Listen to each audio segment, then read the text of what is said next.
ja sitten se ministeriö on tällä lailla näiden puolueiden politiikan kohteena, mutta sitten taas toisaalta on sillä ministeriöllä ikään kuin näistä puolueiden poliittisesta ohjauksesta suhteellisesti erillisiäkin intressejä, että myös ministeriöllä on oma tämmöinen eturyhmäpositio, että se voi vaikka yleisesti olla, että olipa politiikan suunnat mitä hyvänsä, mutta antakaa meille rahaa ja että kaikki meidän virkamiehet pysyy virassa ja meidän pääjohtajas tai kansliapäällikkö saa toimia likipitäen niin kuin haluaa ja niin poispäin. Että myös instituutiot ovat tällä lailla tämmöisiä etutahoja.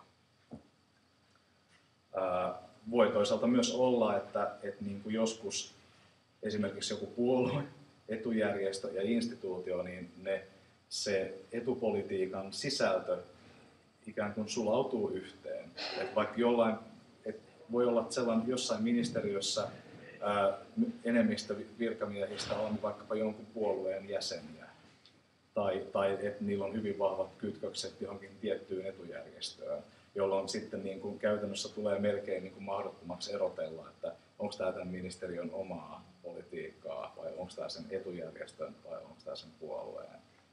Tämä on mun mielestä äärimmäisen mielenkiintoista ja tämä on se, mikä minua itseäni erityisesti kiinnostaa koulutuspolitiikan tutkimuksessa ja oikeastaan kaiken muunkin politiikan tutkimuksessa. Ja sitten no myös yhteiskunnalliset liikkeet, jotka voi olla vapaamuotoisemmin melkein mitä vaan, että myös nekin pyrkii vaikuttamaan koulutukseen ja koulutuspolitiikkaan. Ja sitten samaten tällaiset erilaiset eturyhmät, jotka ei ole välttämättä, joiden poliittinen toiminta ei välttämättä paikannut johonkin yhteen tiettyyn järjestöön tai puolueeseen, mutta se eturyhmä on ikään kuin samaa mieltä jostain tietystä asiasta, on joku tietyt tavoitteet, ja missä tahansa sen ryhmän jäsenet tai heidän liittolaisensa toimivat, he edistävät sitä politiikkaa. Vaikka se ei niin kuin paikantuisi johonkin tiettyyn etujärjestön puolueeseen tai johonkin tiettyyn instituutioon. Mikäs teidän mielestä on tällä hetkellä Suomen vaikutusvaltaisin koulutuspoliittinen toimija, jos ajatellaan niin kuin tällaista näkökulmaa? Tämä oli ihan aito kysymys, minä haluan kuulla, että mitä te olette mieltä teidän niin kuin käytännön toiminnan ja kokemuksen kautta? Mikä niin kuin taho päättää tai mikä taho saa kaikki tavoitteensa läpi?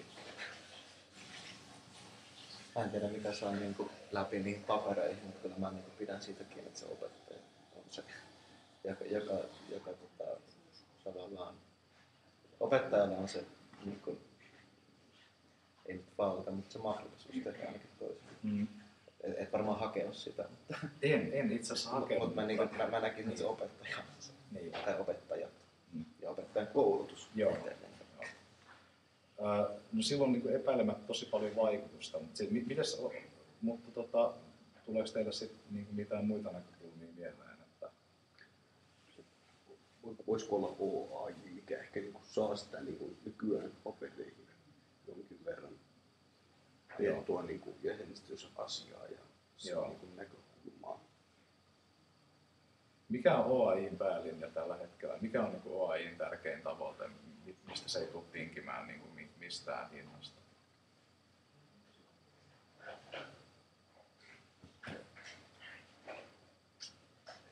Mulla ei suoraan sanottuna mitään hajoa, niin mulla on niin kuin ihan hirveästi sitä päälinjasta hyvä, mutta tulee vaan mieleen, että kyllä aika vahvasti ottaa yhteyttä muun muassa yhteiskunnalliseen keskusteluun erityisesti näiden kauppojen puolesta. Eli pienenä pitämisestä ja tavallaan ne saa sitten myös sitä kautta myös rahaa niiden pienentämiseen valtiolta, että se niin ainakin toimii se jossain määrin se systeemi. Onko OAJ:lla jotain kantaa esimerkiksi siihen, että tällaisia, niin kuin, nyt mä menen sellaiselle alueelle, josta mä en hirveästi tiedä, että niin kuin, korjatkaa minua, jos mä käytän vääriä termejä, mutta niin kuin, eikö perusopetuksessa on tämmöinen kysymys tällaisesta niin kuin, inkluusiosta tai tällaisesta, että miten, niin kuin, miten niin kuin erityistarpeita omaavia oppilaita opetetaan. Opetetaanko heitä jotenkin niin tiiviissä yhteydessä siihen niin kuin yleiseen luokan opettamiseen vai jotenkin erityisellä tavalla erilleen? Onko OAJ:lla jotain kantaa? OAJ suhtautuu mun käsittääkseni siihen tosi negatiivisesti siinä sen takia, koska ne resurssit joiden puitteissa niin kaikkia oppilaita opetetaan samassa, niin ne ei kohtaa. Tavallaan, että mitä resurssit tarvitaan? siis tavallaan, että ei niinku, ainakin nyt Viitisen kannanotto oli se, että ylioidutaan tällaisia oppilaita, jotka tarvitsisivat paljon enemmän tukea, niin opiskelijoille ne ei saa sitä, ei saa tukiopetusta, ei saa tarpeeksi erityisopetusta. Joo. Okei. Että kyllä, mutta sitä ennen. Mitä?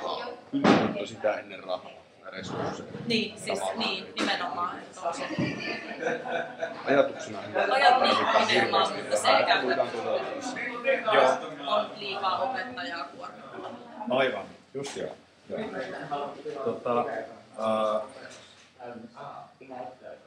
Okei, mutta tuosta voidaan sitten vaikka jatkaa, koska tämä on sitten mielenkiintoinen keskustelu niin itsessään, että niin kuin, olisi mielenkiintoista kuulla teidän arvio siitä, että kuinka vaikutusvaltainen tämä OAJ-toiminta on ollut suhteessa nyt sit vaikka julkiseen valtaan, mutta sitten taas toisaalta, että kuinka paljon tämä muokkaa näiden OAJ-jäsenten ja kaikkien opettajien niin mielipiteitä, että onko kaiket, että niin kuin, onko opettajat tästä samaa mieltä. Mutta ehkä se on niin kuin toinen keskustelu. Kyllä mä väittäisin, että ehkä niin Jonathanilla on ihan hirveästi hyviä ja helvetin vaikeita kysymyksiä, kellä nyt on eniten valtaa. Siis, no, kyllä mä tietty uusi opsi tulossa, kyllä mä sanon, että opetushallitus. Joo. Onko se eniten valtaa kuitenkin se opsi? Joo. Koska se uusi opetussuunnitelma, oliko sen tarkoitus astua 2016 voimaan? Näin mun mielestä joo. Eli toisin sanoen niin kuin, se menee sitten seuraavan hallituskauden puolelle. Mä en, niin kuin, tämä on minusta ihan mielenkiintoinen. Kaikki tällaiset hankkeet, mitkä niin kuin, menee hallituksen vaihtumisen ylitse, niin ne on poliittisesti aina aika mielenkiintoisia, koska teoriassa on mahdollista, että sitten niin poliittisella päätöksenteolla yritetään vaikuttaa siihen valmistelutyöhön, mikä on tehty. Mutta nythän tällä Mä eilen selasin hallitusohjelmaa ja koulutuksen ja tutkimuksen kehittämissuunnitelmaa, tätä KESUa, ja sitten siellähän oli, että sekä perusopetuksessa että myös niin kuin lukio-opetuksessa uudistetaan opetussuunnitelmat. Ja myös lukiokoulutuksen osalta uudistetaan myös tämmöiset jotkut yleiset tavoitteet, mutta en ole ihan varma, mitä se tarkoittaa. Että nyt on käynnissä niin kuin juurikin tätä niin kuin koulutuspolitiikkaa hyvin paljon. Mitä niiden osalta tehdään? No, siinä on se sähkö, nyt se ilmeisesti 2016 tarkoitus ilmoida niin sähköinen. Pitäisikö joissakin aineissa, mutta sitä ei tiedetä. Onko sillä jotain? Ja äikän koe uudistuu vuodeksi. Okei. Onko näillä uudistuksilla vaikutusta niin kuin joko niiden ylioppilaskirjoitusten sisältöön tai sitten siihen niiden hallinnointiin, että ikään kuin kuka tarkastaa ja minkä tahon vastuulla on järjestäminen. Koska näähän on niin kuin, mä en tästä asiasta hirveästi tiedä, mutta minulla on sellainen käsitys, että nämä ylioppilaskirjoitukset on ollut lukiokoulutukselle hirvittävän tärkeä asia, että se, mitä enemmän sitä niiden hallinnointia on siellä lukioiden tasolla, niin sitä enemmän niin kuin valtaa lukioilla on. Että sitä niin kuin, se on myös ollut sellainen niin kuin kiinnepiste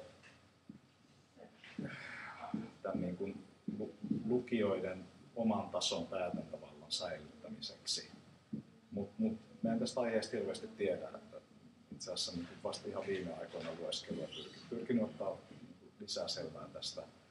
Ja mun mielestä toisen asteen koulutuksen historia on Suomessa muutenkin tosi mielenkiintoista. Mutta okei, nyt mentiin vähän se mulle tuli tuosta, anteeksi, tästä siis niin kun, jos miettii noita tuntijakoja, mitä siellä ollaan tekemässä. Niin. Tietysti näin niin kuin filosofian eteenopettajana itsekin, niin todennäköisesti käy niin, että filosofia putoaa pakollisesta, että se yksi kurssi ei ole enää pakollinen.